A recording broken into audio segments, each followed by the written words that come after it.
Stuart, would you talk about the breath, please? Talk about the breath. Yes. Well, the breath, there are two essential tools in the meditation practice. One is breath, the other one is the mind. Both of them are very intense energies, strong energies, and both of them can be used to open and develop a chakra system, which is one's direct link with higher energy in the universe. As I always say, breath is life. Every time you inhale, you take in the I am, life. Every time you exhale, you're letting go of a part of yourself. So it's the rhythm of time, it's the rhythm of evolution, it's the rhythm of things changing.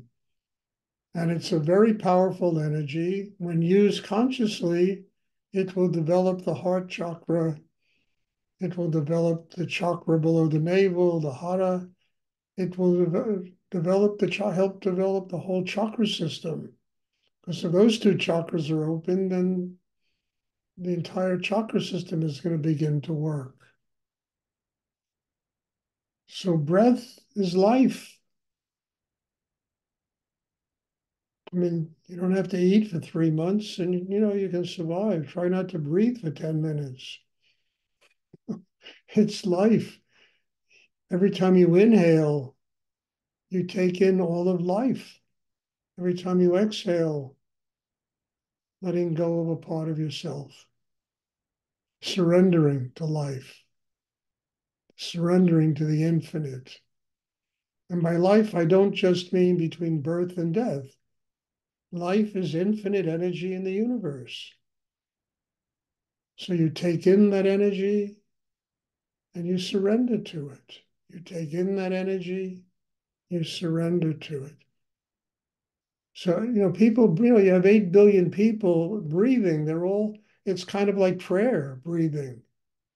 And people sustain the world because they breathe and consciously don't even know they're doing it. But yet it's part of the universal principle. Breath is life.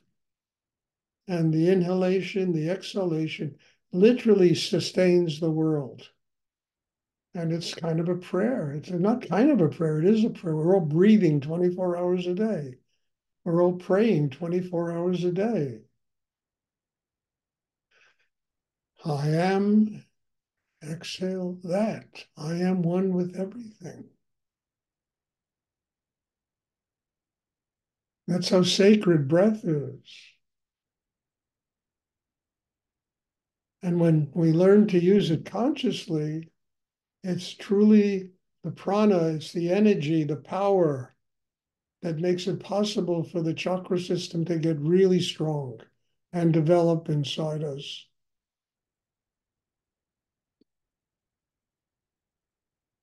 And yet everybody takes it for granted.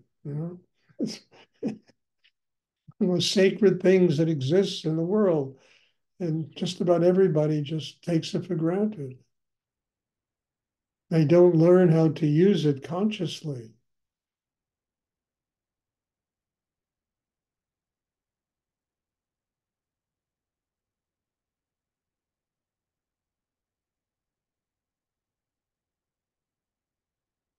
And as I've said 100,000 times, there are 4 elements in what we practice here. First one is using the mind consciously. The energy of mind is really powerful energy. And when it thinks and tense and daydream, it eats people alive. But when you master it and you can bring it to the chakra below the navel, to the core of your being, it will help develop a chakra system that will be strong enough to connect with higher energy in the universe. So it depends upon how you use it. It's the same way with breath. When used consciously, it develops a chakra system that enables a person to become one with higher energy, with God, spirit, whatever you want to call it.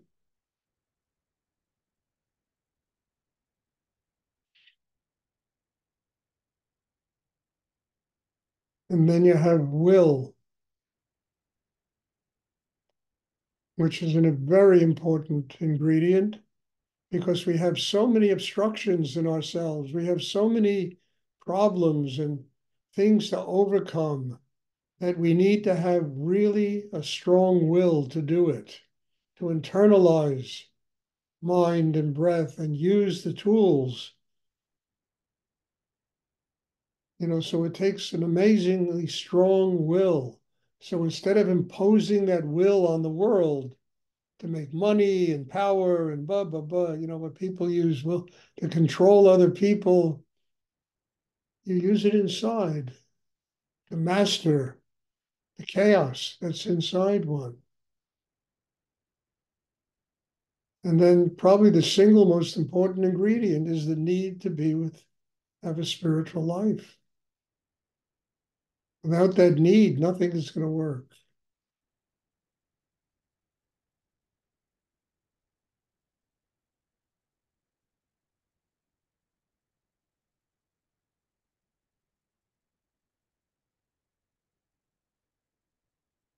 It's the basis of everything I learned from Rudy, what I just explained in the last 5 minutes. The basis of this meditation practice and the basis of everything he taught me over all those years I studied with him. Mastering the mind, mastering the breath, mastering the chakra system, quieting the internal chaos, not being eaten alive by endless tension in the mind, by getting the emotions quiet.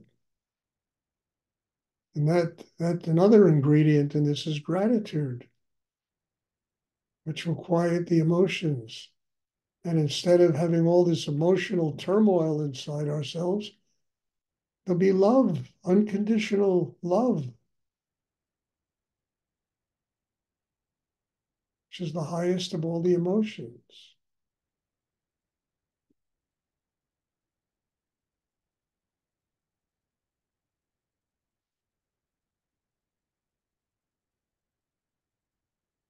Does anyone else have a question they'd like to ask? Would you talk about the cosmic orbit or the cosmic breath cycle? I talk about what? The cosmic orbit, the full breath through all the chakras. Well, that's like a 4-hour discussion here, I mean. Uh,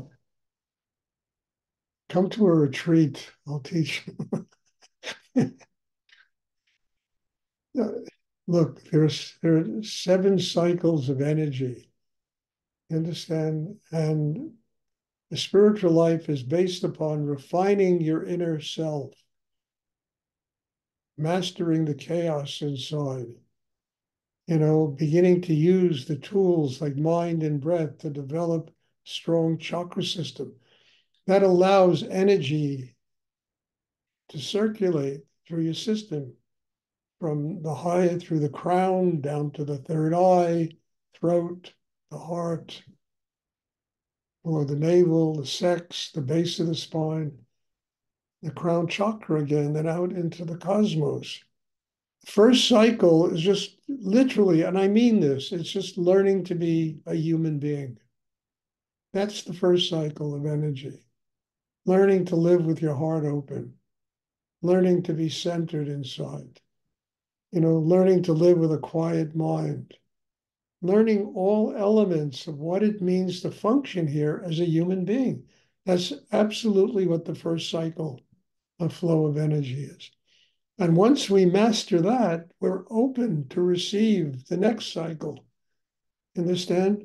Which takes us to a more elevated state of consciousness. Opens up the astral plane, it opens up the cosmos, it opens up all sorts of resources that we can use to continue to develop a spiritual life. And this cycle takes place 7 times until a human being literally becomes nothing, one with God, total state of enlightenment.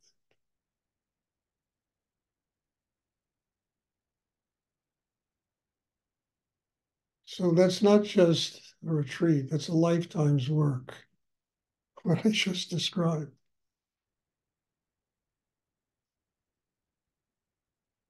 No matter what spiritual practice, they might call it chakras, they can call it other things. But in every religion, in every spiritual practice, there's the Trinity.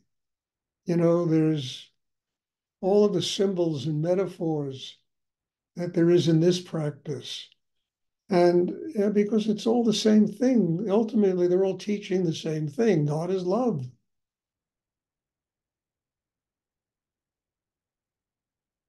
God isn't hierarchy. you know, God isn't, you know, any teacher worth his teaching socks has to teach people how to develop a system inside to connect with spirit. They're not just there to read from the Bible or the Bhagavad Gita and to lecture people on the right way to live. They have to transmit a power that really helps people to build a direct connection in themselves with higher energy in the universe. That's what a teacher is, you know, not some dogmatic figure that wears robes and that everybody kisses their feet, et cetera, et cetera. It's somebody who really trains people in how to build a system that is strong enough to connect with the higher forces of energy in the universe. And not only connect with higher forces, but how to make it practical so that their humanity develops. They work out their karma. They live here like human beings. They're not angry at the world. They're not depressed all the time. They're not miserable all the time, not guilty of anything. They live here with love, unconditional. They built a system inside that is strong enough to live that way. That's what a teacher is supposed to teach. How people should master their inner lives and become one with a higher force of energy in the universe.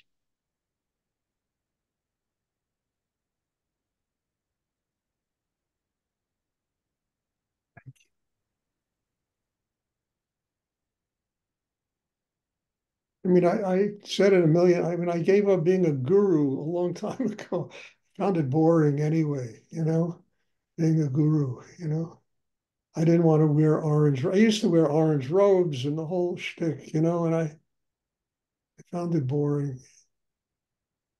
That's not my job. My job is to pass on this amazing thing that I learned from Rudy to people that come here and study. That's my job.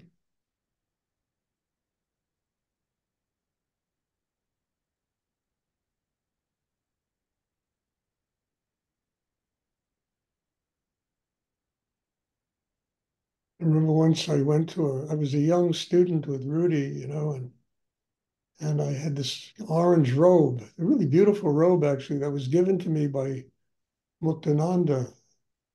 And I used to wear it when Rudy would leave and I was supposed to teach the class. And anyway, he and I were running through Manhattan, both of us wearing orange robes, hailing taxis. It was really kind of a kick. And we got to this convocation of spiritual teachers, and I walked in the door. I was a schmucky kid. I had no idea why I was there, what I was, and people were coming up and kissing my feet, for God's sake. And I started to laugh. I said, this is ridiculous. I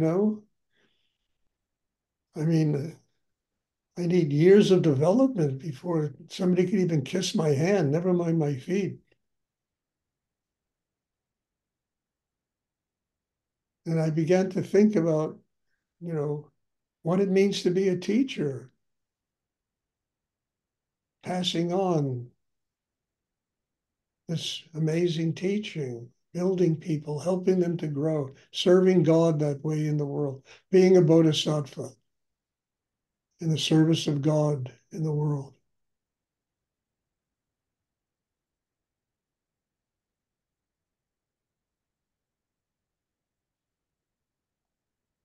Okay. Does anyone else have a question they would like to ask?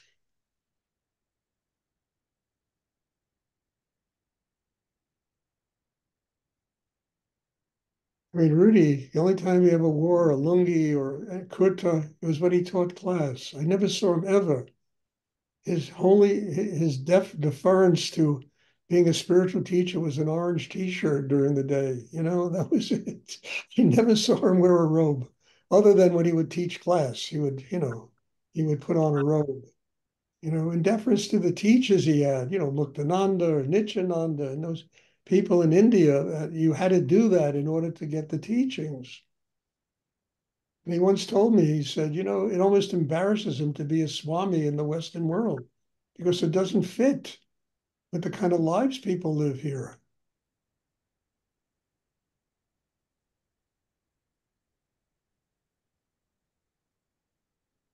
But he looked for people in his life that he could pass on his teachings, serve God in every single possible way by passing on the amazing thing that he had learned in his life.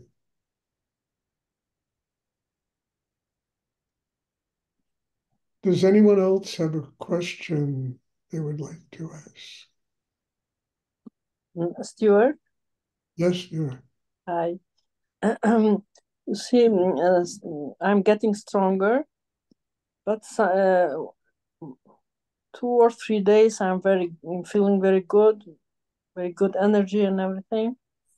And day after, I can feel very tired. If I don't have to go to job, I'm at home and I just lying without energy. I I can't do anything. It's very Oh, ugly. Laura, me too. Me too, Flora. I mean, I have strong classes. I have strong energy working on me constantly, almost 24 hours a day, and then sometimes I can't do anything. I used to see my own teacher. I always talk about he'd be sitting there stringing beads. And I'd walk into his store and I look at him, what are you doing? He said, I'm incapable of doing anything else. I have to just stay completely quiet, completely relaxed, let the energy that has been working on me absorb inside. The rest of it will take care of itself. And it does. So don't worry about it. Just rest and take care of yourself. But I have so much to do. Yeah, so do it, but do it with I'm, less tension, huh? I'm feeling like I'm lazy. I am not good. You're not lazy, dear. You're growing. So just understand that's how it works. And you go about the rest of the things a lot more simply. You don't have to do them with, tension and pushing and shoving. Just relax and do them. And nobody's going to know the difference. And meanwhile, let that energy absorb inside because once it absorbs, it'll make you stronger.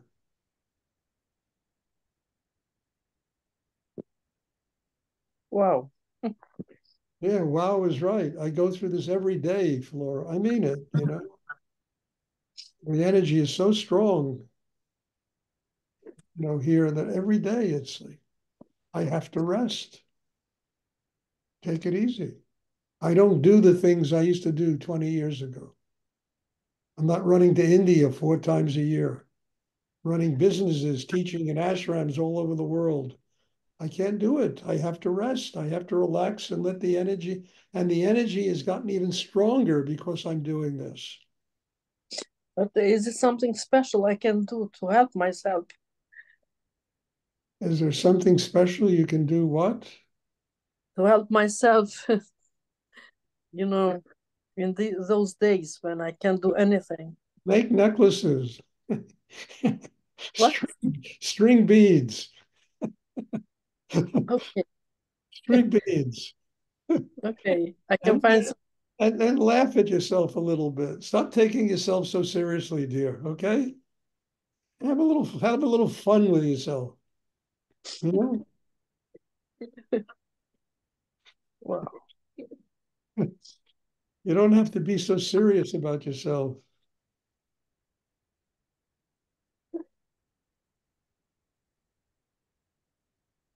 And know that you're loved, dear. I love you. There are a bunch of people here that love you.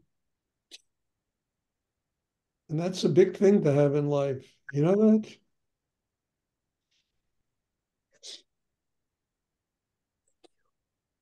Thank you. You're welcome.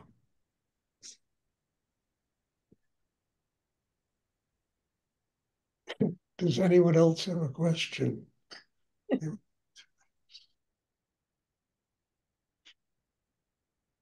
Okay, if there are no more questions, then God bless you all. Thank you. And there'll be class on Sunday.